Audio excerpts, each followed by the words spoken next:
A virgin woman in search of true love decides to sell herself to a millionaire. The millionaire accepts the deal, convinced that feelings were not included for him. But as the millionaire's contract progressed, something unexpected happened. The New York autumn painted Central Park in hues of amber and gold as Olivia Reed hurried along the winding path, her breath visible in the chilly morning air. At 26, she carried herself with a grace that belied her humble beginnings in the struggling neighborhoods of Queens. Today, dressed in a second-hand designer suit purchased from a consignment shop in Brooklyn, she looked like any other ambitious young professional in Manhattan, except for the weight of desperation she carried. Clutching her portfolio tighter, Olivia rehearsed her pitch in her mind. What she was about to propose went against everything she once believed in, but desperation had a way of reshaping principles. Growing up watching her mother sacrifice her dignity for security had taught Olivia that in this world, love and affection were commodities, luxuries afforded only to those who could pay the price. Her mother had traded her happiness for stability, her dreams for security, moving from one relationship to another, each time believing that love would follow the comfort. It never did. "I won't end up like her," Olivia whispered to herself. As she approached the gleaming tower that housed Morgan Financial Group, one of the most prestigious investment firms in the country, she had chosen her target carefully. Ethan Morgan, 38, self-made billionaire, and according to every business magazine in America, the coldest negotiator on Wall Street. Security waved her through with surprising ease. Her appointment had indeed been scheduled. The elevator climbed 60 floors, each ding marking her ascent into a world she had only glimpsed from afar. When the doors opened to the executive floor, Olivia stepped into a realm of glass, steel, and power. "Ms. Reed," a polished assistant greeted her. "Mr. Morgan will see you shortly. May I offer you something to drink?" "Water, please," Olivia replied, her throat suddenly dry. The waiting area overlooked the Manhattan skyline, a view that people paid millions to possess. Olivia studied her reflection in the floor-to-ceiling windows, adjusting her posture. She had 10 minutes to cement her resolve before presenting the most audacious proposal of her life. Ethan Morgan's office was exactly what she expected: minimalist, imposing, designed to intimidate. The man himself sat behind a desk that could have doubled as a conference table, his attention fixed on multiple screens displaying market data. He didn't look up when she entered. "You have 10 minutes, he said, his voice carrying the clipped precision of someone who measured time in dollar amounts.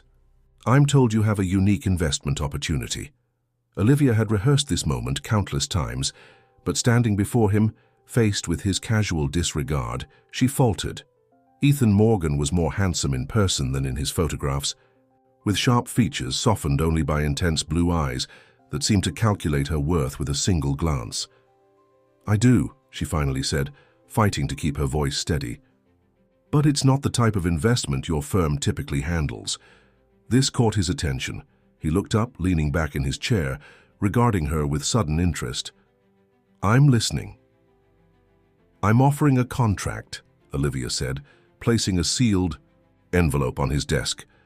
"A personal one, between you and me." Morgan raised an eyebrow but made no move toward the envelope. "Ms. Reed, if this is some attempt at—" "6 months," she interrupted. "I'm offering 6 months of my companionship, exclusively in exchange for $5 million. The room fell silent. For the first time since she entered, Ethan Morgan seemed genuinely surprised. He studied her face, searching for the punchline, the hidden camera, the real agenda. Finding none, he reached for the envelope and opened it, with deliberate slowness. Inside was a contract. Not a hastily drafted agreement, but a professionally prepared document outlining terms, conditions, and expectations. Olivia had spent her last savings having it drawn up by a discreet attorney who specialized in unconventional agreements. "This is," he began, flipping through the pages. "A business proposition," Olivia finished for him. "Clean, legal, and mutually beneficial." Morgan's expression darkened. "You've mistaken me for someone else, Ms. Reed. I don't need to pay for companionship." "Of course not," she agreed. "You could have anyone you wanted. But that's not what I'm selling, Mr. Morgan." His eyes narrowed. "What exactly are you selling?" "So then—" "Certainty," Olivia replied, maintaining eye contact. "No emotional complications, no expectations beyond what's in that contract, and most importantly, no surprises. Something I suspect a man in your position values above all else." Morgan studied her with new interest, as if seeing her for the first time. He set the contract down and leaned forward. "What's your angle, Ms. Reed?" "Everyone has. One." Olivia had prepared for this question. "I need a new start, and this is my way of securing it. The terms are transparent. My companionship, attendance at social functions, and exclusivity for 6 months. In return, I get the financial freedom to rebuild my life." "And what happens when the contract expires?" he asked. "We each go our separate ways," she answered without hesitation. "No strings, no claims, no continued obligations." Morgan's laugh was devoid of humor. "You've thought of everything." "I had to," Olivia admitted. "My 10 minutes are almost up, Mr. Morgan. I know your time is valuable." He stood abruptly, walking to the window with his hands clasped behind his back. The morning sun cast his profile in sharp relief against the cityscape below. For a moment, Olivia thought he was dismissing her, but then he spoke. "You know who I am," he said. "Not a question, but a statement. You know my reputation. What makes you think I'd agree to something so unprecedented?" "Because it intrigues you," Olivia replied honestly. "And because at some point, even for someone who has everything, novelty becomes valuable." Morgan turned to face her, his expression unreadable.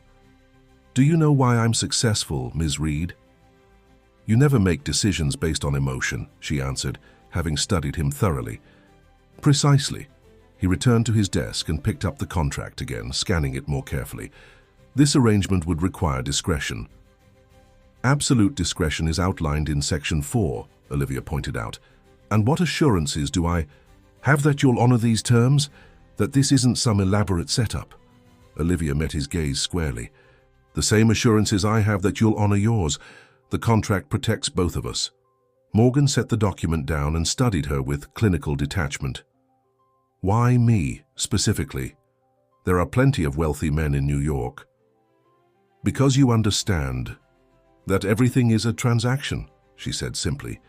"You won't confuse this for something it isn't." He nodded slowly, seeming to appreciate her honesty. "I'll have my lawyers review this," he said finally. "I'll give you my answer tomorrow." Olivia stood, recognizing the dismissal. "Thank you for your time, Mr. Morgan." As she reached the door, his voice stopped her. "Ms. Reed." She turned. "What makes you so certain I won't develop feelings during these 6 months?" he asked, the question carrying a hint of mockery. Olivia allowed herself a small smile. "Your reputation speaks for itself, Mr. Morgan. They say you traded your heart for your first billion." Something flickered in his eyes, amusement perhaps, or recognition. "Tomorrow, Ms. Reed, my assistant will contact you."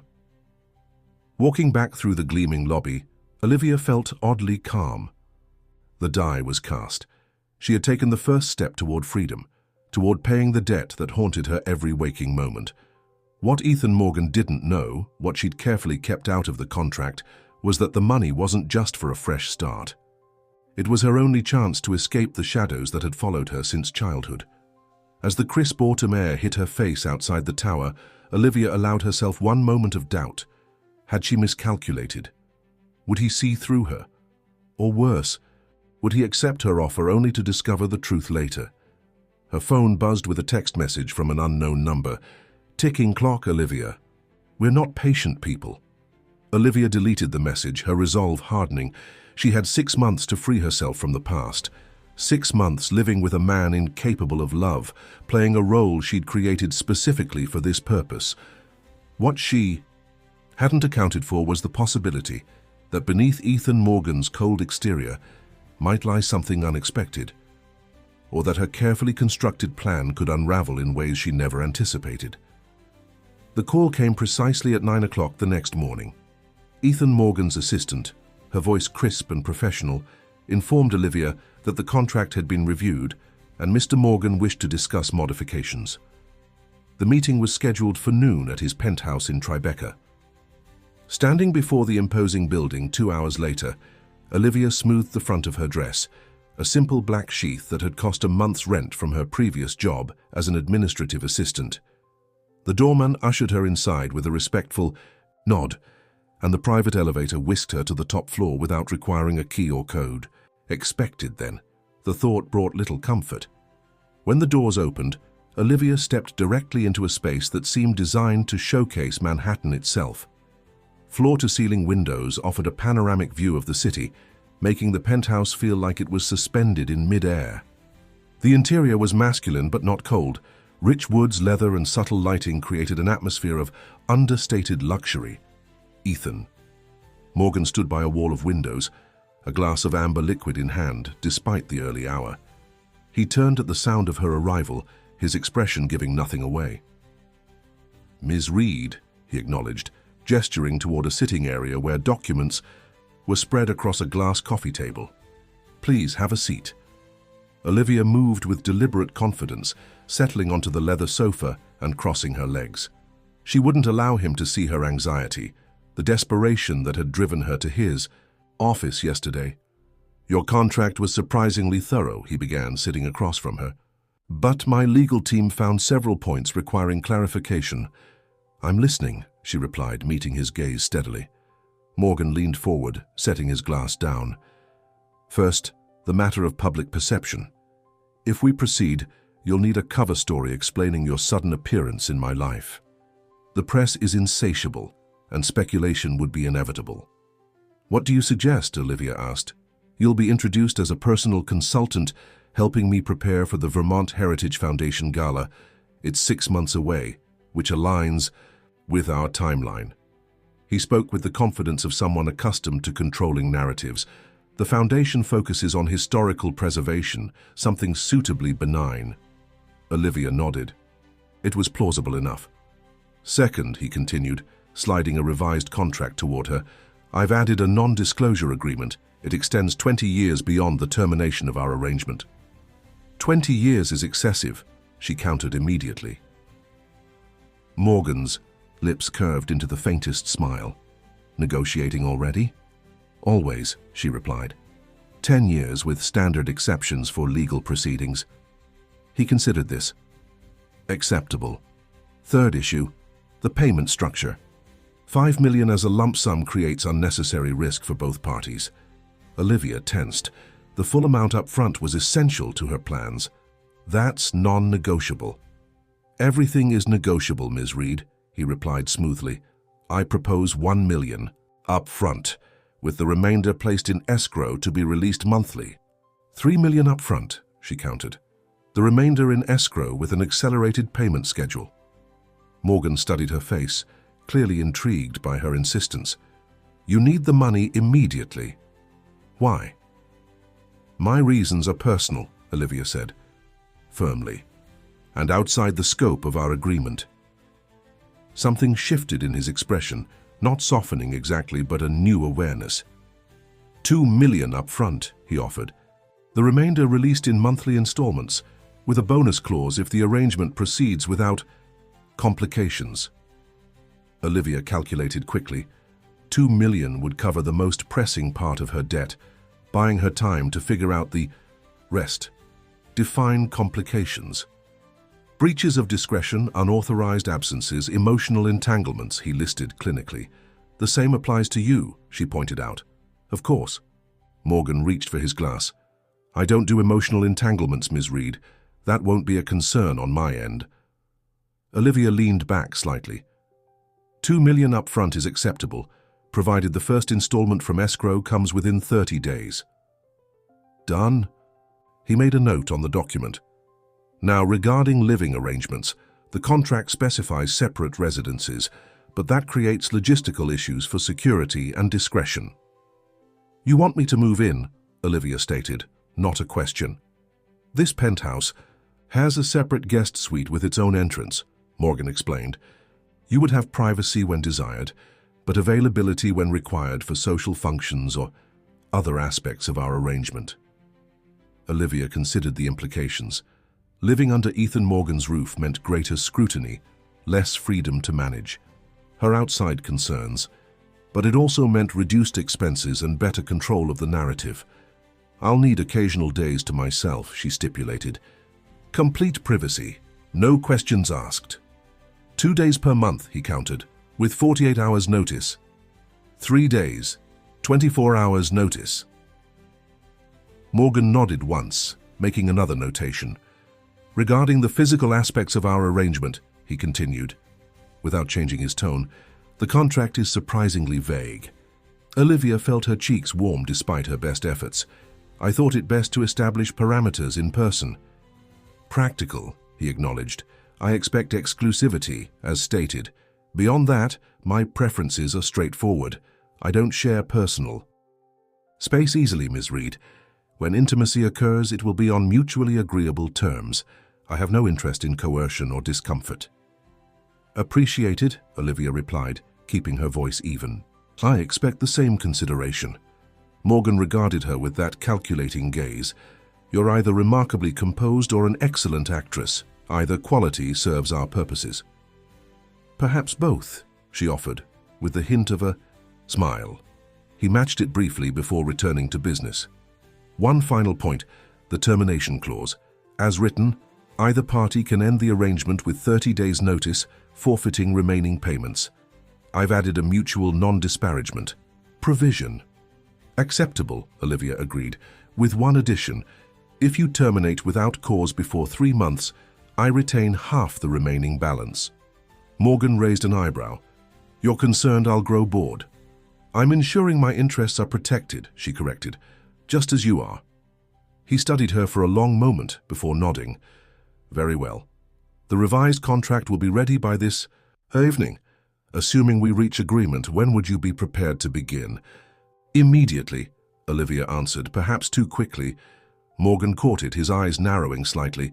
"You've already given notice at your previous employment." "I have my affairs in order," she said carefully. "So certain I would agree." It wasn't a question but an observation. Olivia met his gaze directly. "I did my research, Mr. Morgan. You appreciate efficiency, boldness, and calculated risks. My proposition embodies all three." For the first time, genuine amusement flickered across his features. "Indeed it does." He stood, signaling the end of their discussion. "My assistant will have the revised contract delivered to your current address by 7 this evening. If the terms are acceptable, sign and return it. A car will collect you and your belongings tomorrow at 10. Olivia rose as well, maintaining the composure that had impressed him. "And the initial payment?" "Will be transferred upon execution of the contract," he assured her. "I'm not the only one who needs assurances, Ms. Reed." As she prepared to leave, Morgan stopped her with a question that seemed deceptively casual. "There's one thing I'm curious about. A woman of your intelligence and education could pursue many paths to financial security. Why choose this particular route?" The question hung between them, weighted with implications. Olivia had prepared for it, crafting an answer that was neither entirely false nor remotely complete. When you grow up watching people trade love for security and gain neither, you learn to be pragmatic, she replied. This arrangement offers clarity that conventional relationships don't. We both know exactly what we're getting and for how long. Morgan nodded slowly, seeming to accept this.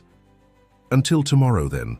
Outside, in the bright autumn sunshine, Olivia released a breath she hadn't realized she was holding.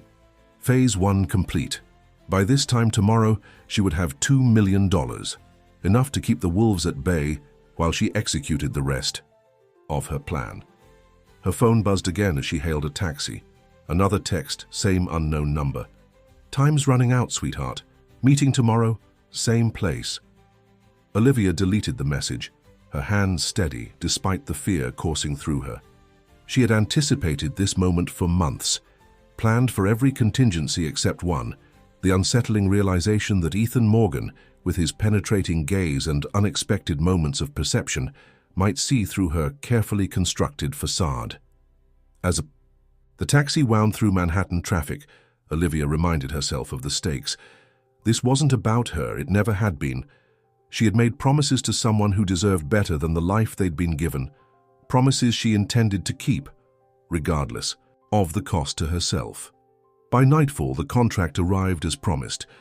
Olivia reviewed each page carefully, noting the changes they'd discussed. Everything was in order. With a steadiness that belied her inner turmoil, she signed her name on the designated line, sealing her fate for the next 6 months. What she couldn't know as she handed the envelope to the waiting courier was that Ethan Morgan sat in his study at that same moment. A comprehensive background report on Olivia Reed spread before him. The report contained most of her history, her childhood in Queens, her mother's string of failed relationships, her scholarship to NYU, her unremarkable employment history. But the most recent pages revealed something else: unexplained cash, withdrawals, missed workdates, and a series of phone calls to a number associated with a clinic in Boston. Details that raised questions about what Olivia Reed might really be seeking from their arrangement. Morgan closed the file, his expression thoughtful.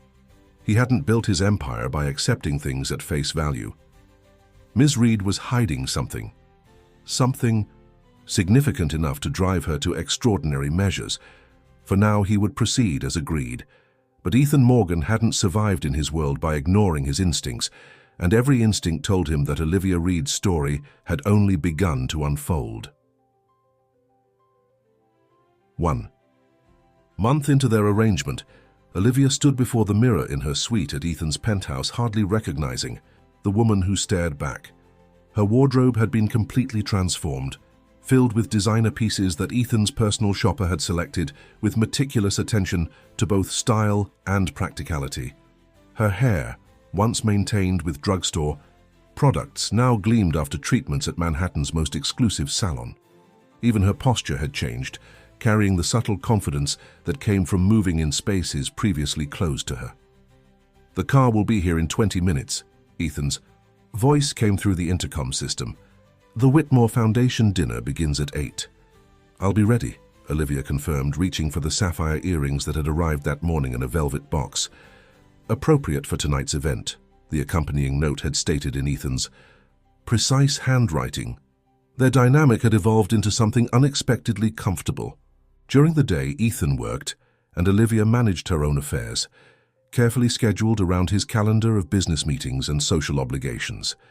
Evenings often found them attending events together, where Olivia played her role with increasing skill, the intelligent, charming consultant who had somehow penetrated Ethan Morgan's notorious reserve. What surprised her most was how easily they moved together in public. Ethan's hand would find the small of her back with natural familiarity. She would lean toward him during conversations, as if sharing private observations. These small intimacies weren't scripted, but had developed organically, creating an illusion, so convincing that even she sometimes forgot it was all for show. Behind closed doors, their relationship remained strictly professional, with occasional moments that blurred the carefully drawn lines. Late-night strategy sessions for business events often evolved into broader conversations about economics, politics, or literature, revealing a depth to Ethan that his public persona rarely displayed. He possessed a dry, understated humor that emerged when his guard dropped, usually after his second scotch and always when they were alone. Their physical relationship had progressed with the same careful precision that characterized everything about Ethan Morgan. The first time he kissed her, 2 weeks into their arrangement after a charity gala where they dazzled New York society, it carried none of the awkwardness Olivia had feared.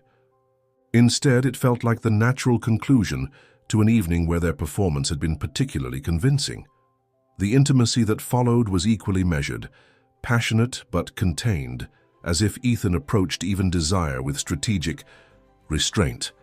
Afterwards, he maintained his distance, retiring to his own suite without lingering displays of affection.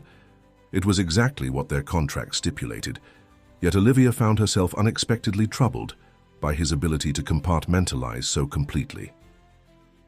Tonight would be their most significant public appearance yet, the Whitmore Foundation's annual fundraiser, where Manhattan's elite gathered to support medical research while showcasing their wealth and influence. Ethan had briefed her thoroughly on the key players who would be present, particularly Harrison Whitmore himself, whose pharmaceutical empire had made him one of the wealthiest men in America. Harrison has been trying to arrange a meeting with me for months, Ethan had explained during breakfast. He's looking for investment in a new research division, but there are rumors about financial irregularities in his European operations. And my role tonight? Olivia had asked, already anticipating the answer. Ethan's smile had been slight but appreciative. Observe, you have a gift for reading people that I've come to value. It was true. Over the past month, Olivia's insights had proven remarkably useful during several business negotiations. She noticed things that Ethan sometimes missed, subtle, tells small inconsistencies, the quiet power dynamics that played out beneath polished veneers. Her background, so different from the privileged world Ethan inhabited, gave her a perspective he had come to respect. Now, fastening the sapphire earrings, Olivia considered how strange it was to find genuine professional satisfaction in what had begun as a purely transactional arrangement. Stranger still was the realization that she had started to care what Ethan thought of her performance, not just as his contracted companion, but as someone whose opinion might actually matter to him. The intercom buzzed again. Olivia, there's a situation requiring my attention. The car will take you to the event. I'll join you there. Is everything all right? She asked, surprised by the change in plans. Ethan was fanatical about punctuality. A business matter overseas, nothing concerning. His tone revealed nothing, but Olivia had learned to detect the subtle shifts in his voice. Something was wrong. Of course, she replied smoothly. I'll see you there. After Ethan's departure, Olivia took advantage of her unexpected solitude to make a phone call she'd been postponing, one she couldn't risk Ethan overhearing. Boston Memorial Oncology Department, answered a professional voice. This is Olivia Reed. I'm calling about Amanda Reed, she said quietly, moving to the window to ensure she was truly alone. One moment, please. While waiting, Olivia's thoughts drifted to the transfers she'd made with the initial payment from Ethan. The first $1 million had gone directly to Boston Memorial Hospital, covering the experimental treatment that traditional insurance wouldn't touch. The second $1 million was held in reserve for follow-up care and living expenses. Everything was going according to plan, except for one completely unforeseen complication. Ethan Morgan was becoming more than just a means to an end. Ms. Reed? The nurse's voice returned. Dr. Patel says the first round of treatment is progressing. Well, your sister's responding better than expected. Relief washed over Olivia. That's wonderful news. When can I visit? Dr. Patel suggests waiting until after the second round. Maybe in 2 weeks? She's still quite weak. Tell her I'll be there, Olivia promised, and that everything's going to be fine. After ending the call, Olivia allowed herself a moment to have genuine emotion. Amanda would survive. The treatment was working. The sacrifices, all of them, had been worth it. By the time the car arrived to take her to the Whitmore event, Olivia had regained her composure. The driver held the door as she slid into the back seat, her midnight blue gown arranged carefully to avoid wrinkles. The Plaza Hotel, Ms. Reed, he confirmed, closing the door behind her. The ride gave Olivia time to center herself, to shift, fully into the role she played so convincingly now. Tonight was important to Ethan, which meant it was important to her, not just because of their contract, but because somewhere along the way, his approval had begun to matter in ways she hadn't anticipated. The Plaza's ballroom glittered with New York's wealthiest and most influential figures. Olivia moved through the crowd with practiced ease, accepting a glass of champagne and exchanging pleasantries with faces she now recognized from previous events. Several people asked about Ethan, and she provided the rehearsed explanation and unavoidable business call he would join shortly. Olivia Reed, isn't it? A confident voice spoke from behind her. She turned to find herself face to face with Harrison Whitmore himself, tall, distinguished, with silver hair and the tanned complexion of someone who spent winters in warmer climates. At 65, he carried himself with the assurance of a man accustomed to power. Mr. Whitmore, she acknowledged with a polite smile. It's a pleasure to finally meet you. Ethan speaks highly of your foundation's work. Does he now? Whitmore seemed amused. Ethan Morgan speaks highly of very few things. You must be something special to have captured his attention so thoroughly. Olivia maintained her smile, though something in Whitmore's tone put her on Alert. I'm simply helping with the Heritage Foundation preparations. Ethan values efficiency. Among other qualities, I'm sure, Whitmore replied, his gaze moving appreciatively over her figure. I've known Ethan for nearly a decade. Never seen him bring the same woman to more than one event. Yet here you are, a fixture at his side for weeks now. We work well together, Olivia said simply. Whitmore's smile didn't reach his eyes. I'd like to speak with you privately, Ms. Reed, about an opportunity that might interest you. Before Olivia could respond, she felt a warm hand at the small of her back, familiar, reassuring. Ethan had arrived, his timing impeccable. Harrison, he greeted smoothly. I see you've met Olivia. Whitmore's expression shifted subtly. Indeed, we were just getting acquainted. Wonderful, Ethan replied, his tone pleasant but his eyes watchful. I hope you'll excuse us. Senator Mitchell has been asking to discuss the tax proposal with both of us. As Ethan guided her away, his hand remained protectively at her back. Once they were safely across the room, he leaned close to her ear. What did Whitmore want? He asked quietly. To speak privately about an opportunity, Olivia replied. He seemed particularly interested in our relationship. Ethan's jaw tightened almost imperceptibly. Stay away from him tonight. We'll discuss it later. The rest of the evening proceeded smoothly, though Olivia caught Whitmore watching them several times, with an expression she couldn't quite decipher. Ethan remained close, their performance as a couple more convincing than ever. When they danced, his hold was firmer, more possessive than in previous public appearances. It was nearly midnight when they finally returned to the penthouse. Ethan loosened his tie as they entered, heading straight for the bar to pour 2 glasses of scotch. Whitmore's interest in you isn't coincidental, he said without preamble, handing her one of the glasses. His company is trying to acquire a biotech firm I've been quietly investing in. The timing is suspect. Olivia accepted the drink, careful to keep her expression neutral. You think he's using me to get to you? I think Harrison Whitmore doesn't make social overtures without an agenda, Ethan replied, especially not to women connected to his competitors. Something in his phrasing caught Olivia's attention. Is that what I am? A woman connected to you? Ethan looked at her then, really looked at her, in a way that made her breath catch. After tonight, that's certainly how the world sees you. And how do you see me? The question slipped out before she could stop it. For a moment, Ethan seemed genuinely at a loss, a rare occurrence for a man who always had the right words. He took a slow sip of his scotch before answering.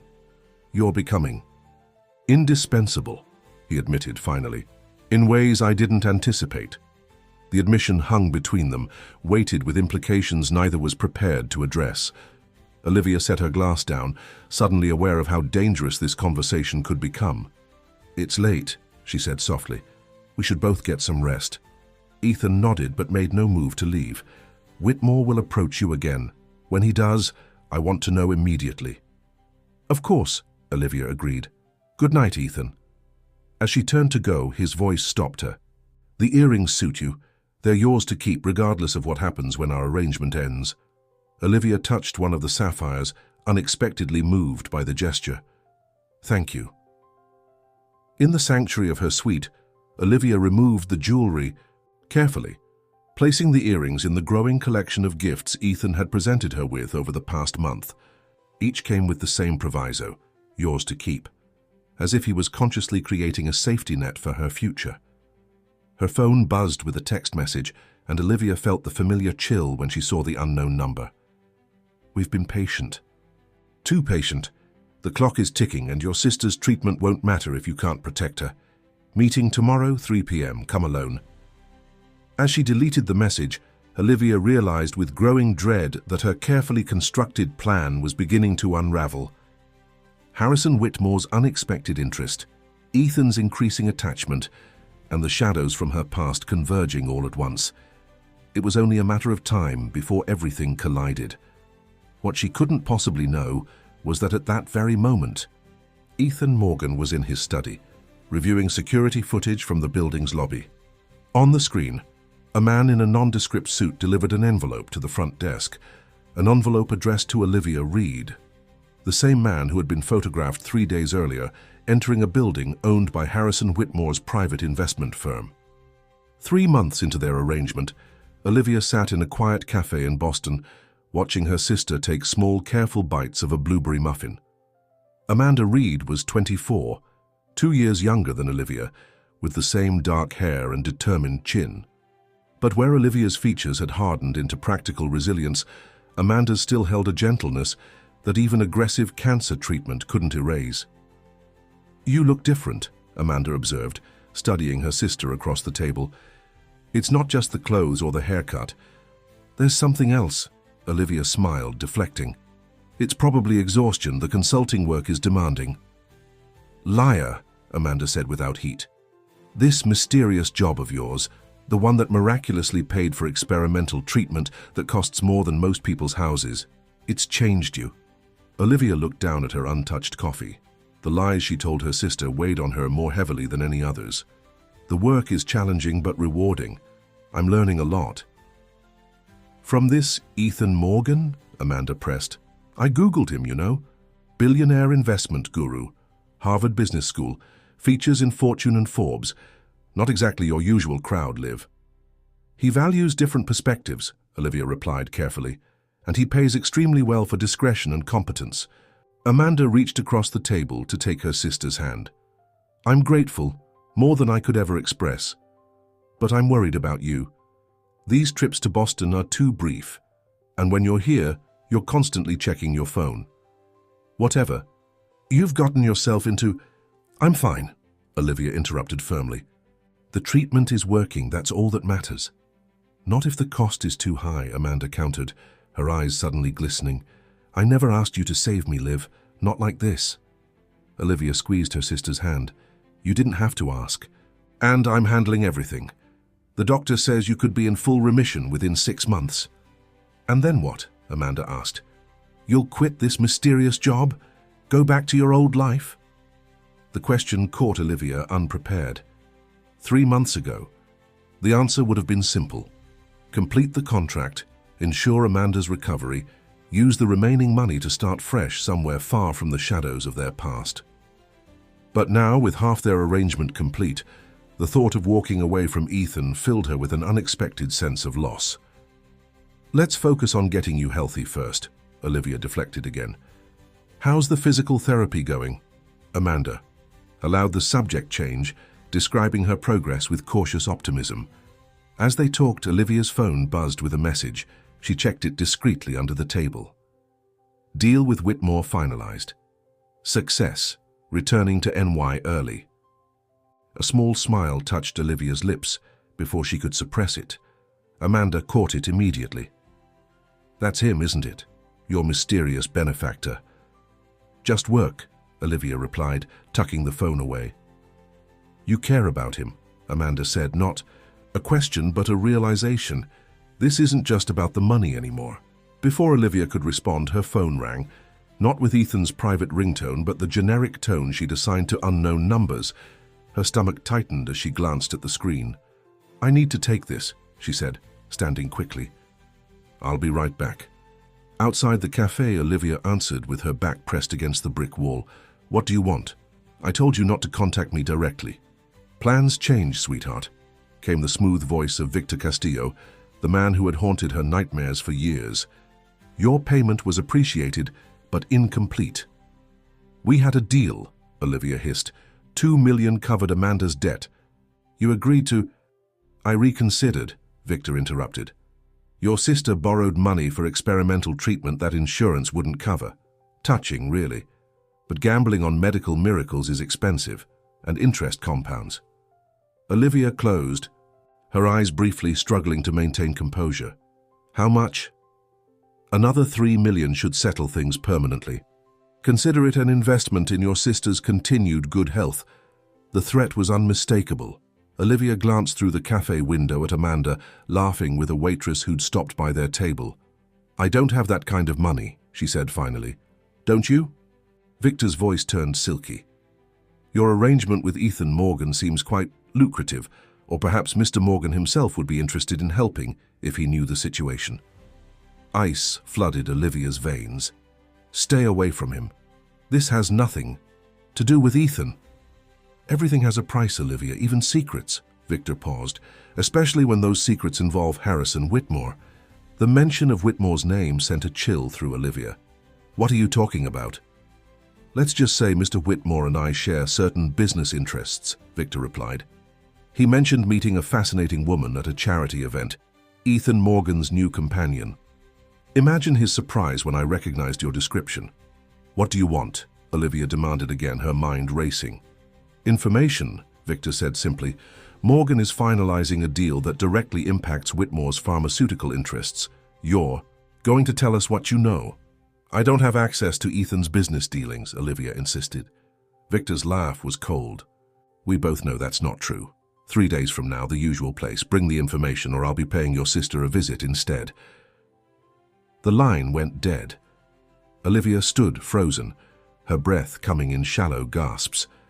The carefully constructed walls between the different parts of her life were crumbling, leaving her exposed on all sides. When she returned to the table, Amanda took one look at her face and frowned. What's wrong? Nothing, Olivia lied automatically. Just a work issue I need to handle. You're pale as a ghost, Amanda pressed. Is it him? Did Morgan do something? No, Olivia answered honestly. Ethan has been perfect. Too perfect, in ways that complicated everything. What had begun as a straightforward transaction had evolved into something neither of them had anticipated. Ethan's initial coldness had gradually thawed, revealing glimpses of a man capable of surprising warmth. Late-night conversations had become a ritual, discussing everything from classical literature to childhood memories. The physical aspect of their relationship had transformed too, from calculated passion to genuine intimacy. 2 weeks ago, after a particularly grueling day of negotiations, Ethan had actually fallen asleep in her bed, something explicitly against the boundaries they'd established. Instead of leaving, he'd pulled her closer in his sleep, his arm protective. Around her waist, Olivia had lain awake for hours, listening to his breathing, terrified by how right it felt. You love him, Amanda said quietly, breaking into her thoughts. Olivia's head snapped up. That's not... I know you, Liv, better than anyone. Amanda squeezed her hand again. It's okay to admit it. But it wasn't okay. Love wasn't part of the contract. Love would destroy everything. I need to get back to New York, Olivia said, changing the subject. Ethan's returning, early from Chicago, and there's a dinner with the mayor tomorrow night. Amanda nodded, resigned. Go. But remember what I said. No matter what happens with my treatment, I need my sister to be okay too. The flight back to New York gave Olivia time to think, to strategize. Victor's demands were impossible. She couldn't betray Ethan's trust, but she couldn't risk Amanda's safety either. And the connection between Victor and Harrison Whitmore added a new, dangerous dimension to an already precarious situation. When Olivia arrived at the penthouse, Ethan was already there, nursing a glass of scotch while reviewing documents at his desk. He looked up when she entered, his expression warming in a way that made her heart ache. You're back early, he observed, rising to greet her. How's your sister? The question was genuine, the concern real. Over the past months, Ethan had shown increasing interest in Amanda's condition, asking detailed questions about her treatment and progress.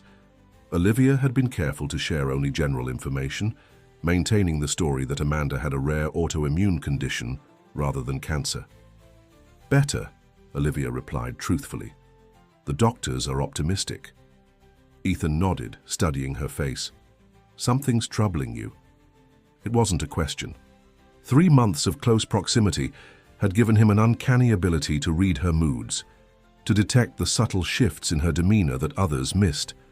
Just tired from traveling, she deflected, moving toward the bar to pour herself a drink. Ethan followed, stopping just behind her, close enough that she could feel his warmth but not touching. The Whitmore deal is finalized, he said. The biotech acquisition is proceeding as planned, despite Harrison's attempts to intervene. Olivia turned to face him, glass in hand. Congratulations.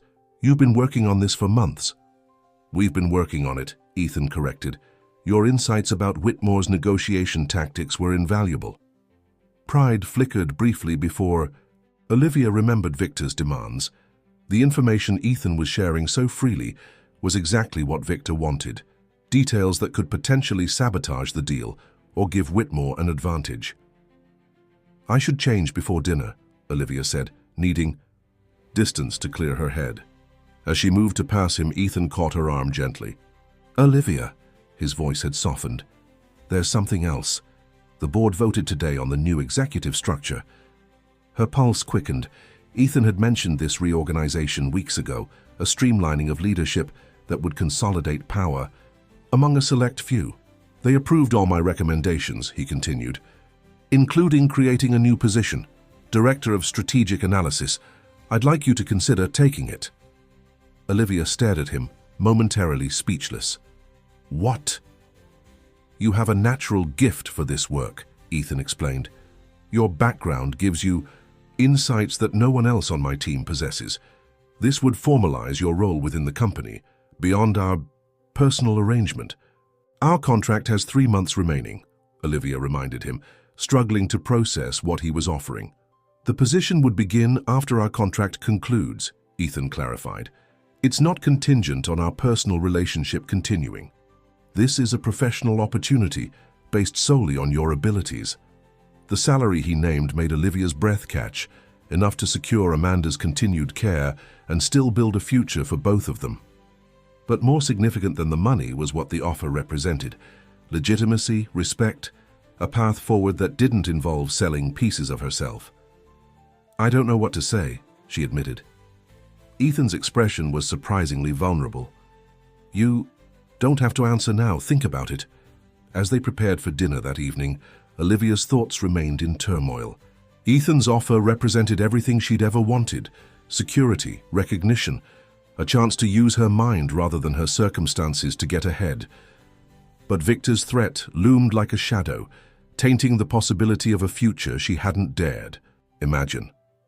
During dinner at the mayor's residence, Olivia played her role flawlessly, engaging in conversation about the city's economic development plans, while Ethan navigated political waters with practiced ease. To anyone watching, they appeared the perfect power couple, her warmth complementing his precision, her intuitive understanding of people balancing his analytical approach to problems. It was nearly midnight when they returned to the penthouse. As the elevator doors closed behind them, Ethan loosened his tie with a sigh. These political dinners grow more tedious each year, he remarked, heading for the bar, though the mayor's chief of staff seemed quite taken with you. Olivia smiled, kicking off her heels. He was fishing for information about the Brookfield development. I gave him nothing useful. As expected, Ethan handed her a glass of wine. You've become quite adept at corporate diplomacy. I had an excellent teacher, she replied, accepting the glass. Their fingers brushed, the brief contact sending warmth through her. Ethan held her gaze for a long moment before speaking again. 3 months ago, I would have considered our arrangement strictly transactional. Her business deal with mutual benefits and a clearly defined endpoint. Olivia felt her pulse quicken. And now I find myself, he paused, searching for the right words, rethinking certain assumptions. Before she could respond, Ethan's phone rang. He glanced at it with a frown. I need to take this. Harrison Whitmore doesn't call at midnight without reason. As Ethan moved away to answer, Olivia's own phone buzzed with a text message. Her blood ran cold as she read it. Decision. Time, Olivia. Information or your sister. And don't think Morgan can protect either of you. He has his own secrets to worry about. Attached was a photograph of Amanda leaving her apartment building in Boston, clearly taken that morning after Olivia had departed. The message was unmistakable. Nowhere was safe. Across the room, Ethan's conversation had taken an intense turn. That's impossible, he was saying, his voice tight. Those files were secured. No one had access except... He turned suddenly, his eyes finding Olivia's with an expression she'd never seen before. Suspicion. Betrayal. I understand, he said into the phone. "I'll handle it personally." As he ended the call, the distance between them seemed to expand into a chasm. Ethan placed his phone carefully on the bar, his movements deliberate, controlled. "Harrison Whitmore just informed me that confidential details of the biotech acquisition have been leaked," he said, his voice dangerously calm. "Information that only 5 people in the world had access to. You're one of them." Olivia set her wineglass down, her hand surprisingly steady despite the panic rising within her. "Ethan, I didn't—" "Someone accessed those files from this penthouse yesterday while I was in Chicago," he continued, as if she hadn't spoken, "using your security credentials." The realization hit Olivia like a physical blow. She was being framed, expertly, meticulously. Victor and Whitmore had orchestrated this together, ensuring she would take the fall regardless of her choice. "It wasn't me," she said firmly, fighting to keep her voice even. "I was in Boston with my sister. You can verify that." "I already did," Ethan replied coldly. "The airline has no record of Olivia Reed on any flight to Boston yesterday. In fact, according to building security, you never left the penthouse." Ice spread through Olivia's veins. They had thought of everything. "That's not possible. I was with Amanda all day. We had lunch at Café Martin on Newbury Street. You can call them, check their security cameras." "Stop," Ethan's voice cut through her protests. "I've spent my career recognizing patterns, Olivia, identifying strategies. This," he gestured between them, "was clearly the long game. Gain my trust, access my files, feed information to my competitors." "That's not what happened," Olivia insisted, desperation creeping into her tone. "I'm being set up. Harrison Whitmore approached me that night at the fundraiser. Remember? He wanted to speak privately." "A convenient explanation," Ethan interrupted. "Blame the obvious villain. Tell me, was this the plan from the beginning? When you walked into my office with that contract, was it already arranged?" The hurt beneath. His anger was unmistakable, and it cut Olivia more deeply than his accusations. In that moment, she realized just how much Ethan had come to trust her, and what that trust had cost him. "Listen to me," she said, taking a step toward him. "There are things I haven't told you, about my past, about Amanda, but I never betrayed your confidence, not once." For a fraction of a second, doubt flickered in Ethan's eyes, a momentary willingness to believe her. Then his phone buzzed again. He glanced at it, his expression hardening once more. "Security footage from my private server," he said flatly. "Showing you at my computer yesterday afternoon, accessing the Whitmore files." Olivia felt the last hope of explanation slipping away. "That's not possible," she whispered. "The contract is terminated effective immediately," Ethan stated, his voice devoid of emotion. "You'll receive the balance owed for the time served. I expect you to vacate the premises by morning." As he turned to leave, Olivia made one final desperate attempt. "Ethan, please. My sister's life depends on this. Someone is threatening her, threatening us both. If you would just let me explain." He stopped, but didn't turn. "I've heard enough explanations for one night, Olivia. Whatever game you're playing, it's over." With those words, he walked away, leaving Olivia standing alone in the vast penthouse that had briefly felt like home. As the sound of his footsteps faded, her phone buzzed one last time. "Well played, Olivia, but the game isn't over yet. In fact, it's just beginning." The morning sun streamed through the windows of Olivia's modest Bronx apartment, illuminating dust motes and the scattered remains of her previous life. 2 weeks had passed since she'd walked out of Ethan's penthouse, with nothing but a suitcase and the final payment that had appeared in her account despite everything. True to his word, even in anger, Ethan Morgan had honored the financial aspects of their contract. Olivia sat at her small kitchen table, surrounded by documents, printouts, and 3 empty coffee cups. Dark circles shadowed her eyes, the result of sleepless nights spent untangling the web that had ensnared her. After leaving the penthouse, she had moved quickly, transferring Amanda to a different hospital under an assumed name, using the last of her funds to hire private security for her sister's protection. The laptop before her displayed surveillance, footage she'd obtained through channels better left unmentioned, grainy images of a woman entering Ethan's building, using a keycard identical to Olivia's. The woman's face wasn't visible, but her build and hair were similar enough to pass casual scrutiny. Footage from Ethan's private server would have been clearer, more convincing, and completely fabricated. Her phone rang, displaying her sister's current number. "How are you feeling?" Olivia asked, skipping pleasantries. "Better than you sound," Amanda replied. "The new doctor says treatment is progressing even faster than expected. Have you slept at all?" Olivia ignored the question. "Good. Stay inside the facility. Don't go anywhere without the security team." "Liv," Amanda's voice softened, "you need to tell him the truth, all of it." "I tried," Olivia reminded her. "He wouldn't listen." "Try harder," her sister insisted. "This isn't just about clearing your name anymore. I've seen how you look when you talk about him." Olivia glanced at the newspaper on her table.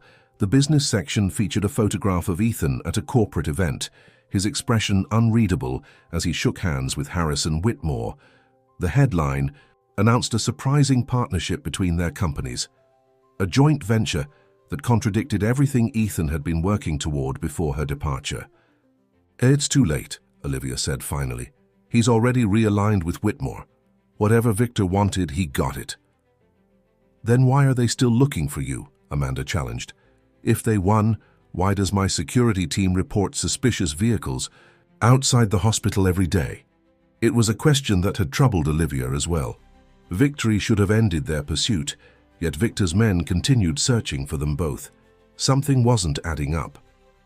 A sharp knock at her door interrupted their conversation.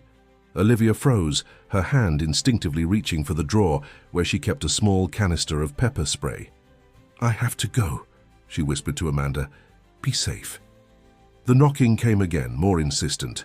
Olivia approached cautiously, pepper spray concealed behind her back. Through the peephole, she saw not Victor or his thugs, but Michael Chen, Ethan's head of security, a man she'd come to know and respect during her months at the penthouse. "Olivia, open up," Michael called, his voice urgent but controlled. "I'm alone, it's important." After a moment's hesitation, Olivia disengaged the lock and opened the door a few inches, chain still in place. "How did you find me?" Michael's expression was grim. "Same way Victor Castillo's men will if you stay here much longer. We need to talk." Olivia studied him, searching for signs of deception. "Did Ethan send you?" "No," Michael admitted. "He doesn't know I'm here. That's part of the problem." Something in his tone convinced her. Olivia removed the chain and stepped back, allowing him to enter. Michael swept the apartment with a practiced eye, noting exits and vulnerabilities before turning his attention to her. "You look terrible," he observed bluntly. "Flattery won't get you anywhere," Olivia replied, equally blunt. "What do you want, Michael?" He ignored the question, gesturing to her laptop. "You've been digging. What have you found?" Olivia hesitated, then made a decision. If Michael had wanted to harm her, he could have brought Victor's men directly to her door. "Evidence that I was set up. Footage of someone entering the building using a cloned keycard. Financial. Transactions linking Harrison Whitmore to offshore accounts that connect back to a loan shark named Victor Castillo." Michael nodded, unsurprised. "You've been busy, but you're missing the bigger picture." He placed a flash drive on her table. 3 months ago, Ethan began investigating irregularities in Whitmore Pharmaceuticals' research division. He discovered they've been falsifying clinical trial data for a new cancer drug, cutting corners to fast-track FDA approval. Olivia's breath caught. "What kind of cancer?" "An aggressive form of leukemia," Michael answered, watching her reaction carefully. "The same type your sister has." The room seemed to tilt beneath Olivia's feet. "How did you—" "I'm head of security," Michael reminded her. "I run background checks on everyone in Ethan's orbit. Your sister's medical records weren't that difficult to access." "Does Ethan know?" Olivia asked, her voice barely audible. Michael shook his head. "Not about Amanda's specific condition, but he knows something doesn't add up with your supposed betrayal. He's been digging too, despite this partnership with Whitmore." "What partnership?" Olivia demanded. "Ethan would never align with Whitmore after discovering fraud." "Unless he was playing a longer game," Michael suggested, tapping the flash drive. "Everything you need to understand is here, including what Whitmore and Castillo really want from you." "Which is?" Michael's expression darkened. "The only copy of Ethan's evidence against Whitmore Pharmaceuticals, the evidence that would not only destroy the company, but send several executives to prison, evidence stored on a drive he gave to someone he trusted implicitly." Realization dawned slowly. "He gave it to me," Olivia whispered. "The sapphire earrings. They weren't just jewelry." "The left earring contains a microchip with encrypted files," Michael confirmed. "Ethan thought it was the perfect hiding place. No one would think to look there, and you would never go anywhere without them, given their apparent sentimental value." Olivia moved to her dresser, pulling out the velvet box she'd kept despite everything. The sapphires gleamed in the morning light, beautiful and seemingly innocent. She hadn't worn them since leaving the penthouse, couldn't bear to. "Why are you telling me this now?" she asked, turning back to Michael. "Because Ethan's in danger," he replied simply. "The deal with Whitmore is a facade. He's been gathering additional evidence, preparing to expose everything. But Whitmore suspects. The partnership announcement was a trap to flush you out, to recover the evidence before Ethan can use it." Olivia's mind raced, connecting pieces that had previously seemed disconnected. "The joint venture announcement is today," she realized, "at Whitmore Tower." Michael nodded. "In 3 hours, after which Ethan will mysteriously suffer an accident. Whitmore's plans for you and your sister are similarly permanent." Fear gripped Olivia, not for herself, but for Ethan. "We need to warn him." "He won't listen to me," Michael said. "He believes I'm compromised. One of my team was working for Whitmore, but he might listen to you if you can reach him with proof." Olivia looked down at the earrings in her hand. "I'll need your help." For the first time, Michael smiled. "That's why I'm here." 2 hours later, Olivia stood in the lobby of Whitmore Tower, dressed in the conservative suit of a corporate professional. A press pass hung around her neck, courtesy of Michael's connections, identifying her as a reporter for a financial news service. Security was tight, but focused primarily on the main entrance where protesters had gathered, opposing the partnership on ethical grounds. "The service elevator is on your left," Michael's voice came through the nearly invisible earpiece. "Security. Camera feed is looping footage from an hour ago. You have 3 minutes to reach the 45th floor." Olivia moved with purposeful confidence, swiping the access card Michael had provided. The service elevator was empty, as promised. As it climbed toward the executive floors, she pulled out her phone and the special adapter Michael had given her. "Connecting to the earring now," she murmured, carefully linking the sapphire to the adapter. "Once we have the files, I'll send them directly to the FBI and SEC contacts," Michael confirmed. "But our priority is getting Ethan out safely." The elevator doors opened onto a quiet hallway. Following Michael's directions, Olivia navigated toward the conference room where the press event would be held. Through glass walls, she could see preparations underway.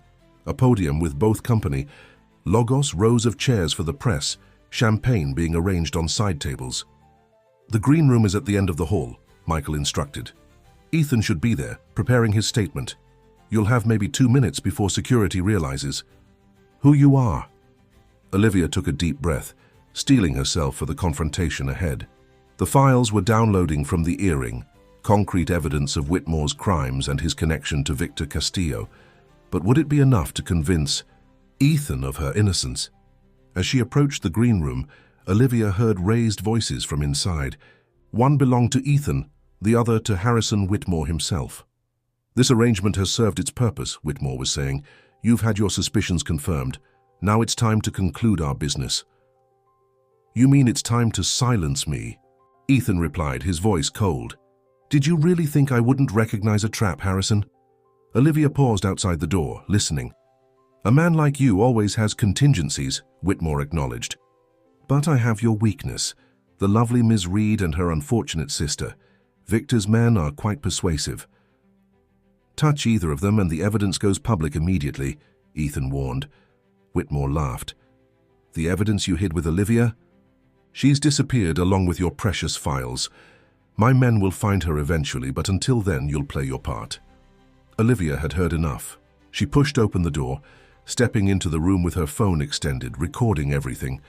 Both men turned in surprise, Ethan's eyes widening with shock and something else, relief, quickly masked. "I believe you're looking for me, Olivia," said calmly, addressing Whitmore. "And for these." She held up the sapphire earring. Whitmore recovered quickly, his practiced smile sliding into place. "Ms. Reed, how convenient. We were just discussing you." "I heard," Olivia replied. "Every word has been transmitted to the FBI agents surrounding this building. The evidence is already in their hands, including financial records linking you to Victor Castillo's loan operation, which you used to target vulnerable patients desperate for treatments your company denied them." Ethan hadn't moved, his gaze fixed on Olivia's face with an intensity that made her heart race. "You came back," he said quietly. "I never left," Olivia replied, the words carrying multiple meanings. "Not really." Whitmore's composure cracked, his eyes darting between them and toward the door. "This is absurd. Security has been neutralized," Michael's voice announced as he entered from a side door, weapon drawn. "The FBI is taking control of the building as we speak." It happened quickly after that. Whitmore lunged for Olivia, seeing her as his last bargaining chip. Ethan moved faster, placing himself between them. In the struggle that followed, Whitmore revealed a small weapon, a desperate man's last resort. But before he could use it, Michael had him subdued, face down on the plush carpet. In the sudden silence, Olivia and Ethan faced each other. The gulf of misunderstanding between them still vast, but no longer unbridgeable. "You need to hear the whole truth," Olivia said softly. "About Amanda, about why I made that contract with you, about everything." Ethan took a step toward her. "I know enough," he replied, his voice rough with emotion. "I've spent the past 2 weeks investigating Victor Castillo. I know about his connection to Whitmore, about how they target patients desperate for experimental treatments. I know about your sister." Olivia's eyes widened. "You knew? When?" "Not until after you left," Ethan admitted. "It took losing you to make me look beyond my own hurt and suspicion, to see the bigger picture." He paused, his expression softening. "I know why you couldn't tell me. You were protecting her, protecting both of us." Tears threatened, but Olivia blinked them back. "I never betrayed you, not once." "I know that now," Ethan said simply. He glanced at Whitmore, still pinned beneath Michael's knee as FBI agents entered the room. "I needed him to believe I was cooperating. It was the only way to protect you, until we could gather enough evidence." "We?" Olivia questioned. Michael looked up, a half smile on his face. "He figured out I was still in contact with you. After he stopped trying to fire me, we formed a plan." Sounds of commotion filtered in from the hallway as federal agents secured the building. Somewhere in the distance, a television crew was reporting live on the dramatic raid at Whitmore Tower. But in the green room, time seemed suspended as Ethan took another step toward Olivia. "The contract is void," he said quietly. "Has been since that night. Whatever happens next between us has to be real. No terms, no conditions, no exit clauses." Olivia felt something shift inside her, the final wall crumbling. "I don't know how to do this without a contract," she admitted, vulnerability replacing her earlier poise. "Every relationship I've ever witnessed was a transaction. Even what I did for Amanda was love," Ethan finished for her. "Pure and simple, the kind that doesn't calculate costs or benefits." He reached for her hand, his touch tentative. "I think we both have a lot to learn about that." As FBI agents led Whitmore away, Olivia's phone rang, Amanda's number flashing. On the screen, she answered quickly, her eyes never leaving Ethan's face. "We're okay," she said into the phone. "Both of us. It's over." Amanda's relief was audible. "Does he know everything now?" "Almost everything," Olivia replied. "Tell him the rest," her sister urged. "All of it." After ending the call, Olivia took a deep breath. "There's still more you need to know," she told Ethan. "About me, about my past." Ethan's smile was gentle. "We have time," he assured her. As much as you need. Michael cleared his throat. The FBI will want statements from both of you, and there's still the matter of Victor Castillo. He won't go down as easily as Whitmore. One battle at a time, Ethan replied, his fingers still entwined with Olivia's. For now we focus on Amanda's recovery and rebuilding what was broken.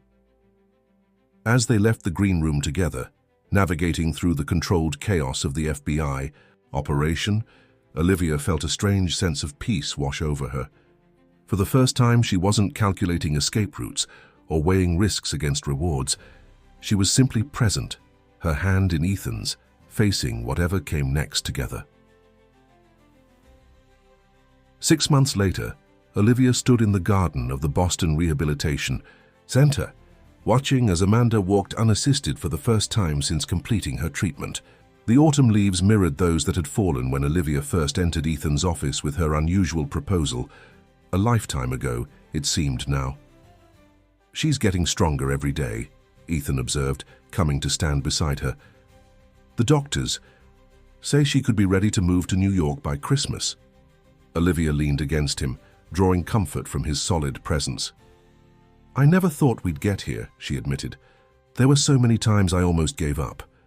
Ethan's arm tightened around her waist. But you didn't. That's what matters. The months following Whitmore's arrest had been turbulent but healing. The evidence from the sapphire earrings had led to multiple federal indictments, not just against Whitmore but against Victor Castillo and his entire operation. The investigation had uncovered dozens of victims like Amanda, patients desperate for treatments who had been exploited and threatened. Ethan had testified before a grand jury, his testimony instrumental in building the government's case. Olivia had done the same, finally revealing the full extent of her history with Castillo. How her mother had first borrowed money from him years ago, a debt that had transferred to Olivia after her mother's passing. How Amanda's diagnosis had pushed her to desperate measures, including the contract that had changed everything. The Director of Strategic Analysis position is still yours, whenever you're ready, Ethan said, watching Amanda practice her strengthening exercises with a physical therapist. No strings attached. Olivia smiled up at him. Is that your way of telling me to get back to work? It's my way of reminding you that your value extends far beyond our personal relationship, he replied. The board asks about you every meeting. Apparently, no one else challenges my thinking quite like you do. Careful, Olivia teased. That almost sounds like a compliment. Ethan turned to face her fully, his expression serious despite her light tone. I've been thinking about contracts lately. Olivia tensed slightly. What kind of contracts? The kind that doesn't expire after 6 months, he answered, reaching into his pocket. The kind that's meant to last a lifetime. Her breath caught as he revealed a small velvet box, not unlike the one that had held the sapphire earrings, but somehow infinitely more significant. I realize the timing might seem rushed, Ethan continued, uncharacteristically hesitant, and there's no pressure to answer immediately. But I wanted you to know that whatever future you envision for yourself, I want to be part of it. Olivia stared at the box, still unopened in his palm. You haven't said the words, she whispered. Ethan smiled then, the full, unreserved smile that had once been so rare. I love you, Olivia Reed, not because of a contract or an arrangement or any external circumstance. I love you because you showed me that some things in life are worth more than any price we could put on them. Tears filled Olivia's eyes as he opened the box, revealing a ring that somehow managed to be both elegant and understated, perfectly suited to the woman she had become. Is that a yes? Ethan asked softly. Olivia nodded, unable to speak, as he slipped the ring onto her finger. Across the garden, Amanda had noticed the exchange and was smiling broadly, giving her sister a thumbs up. What happens now? Olivia asked, when she finally found her voice. Ethan wrapped his arms around her, drawing her close. Now we write our own terms. Together. As they stood in the autumn sunlight, surrounded by the evidence of healing and new beginnings, Olivia reflected on the journey that had brought them here. What had begun as a cold transaction had transformed into something neither of them could have anticipated. Proof that even in a world where everything seemed to have a price, the most valuable things were those that could never truly be bought or sold. In the distance, Amanda had abandoned her exercises to make her way toward them, her steps slow but determined. Just like the path that lay ahead, challenging, uncertain at times, but filled with possibilities that made every struggle worthwhile. "I think," Olivia said, watching her sister approach, "that we've already started." Fimda Historia. Dear listeners, we hope that Olivia and Ethan's journey has touched your heart and reminded you that true love can blossom in the most unexpected circumstances. Their story teaches us that relationships built on honesty and trust, not contracts or conditions, are the ones that truly last. If you enjoyed this emotional journey, we've prepared a special playlist with equally captivating stories about love, sacrifice, and redemption. Find it by clicking on the link to your left. Don't forget to subscribe to our channel and give this video a thumbs up if Olivia and Ethan's story moved you. Every day, we bring unique narratives that explore the complexity and beauty of human connections. What would you have done in Olivia's position? Would you have made the same choices? We're eager to hear your thoughts in the comments section below. Your engagement helps us create more content that resonates with what matters to you. And stay tuned for our next story, coming soon to this channel.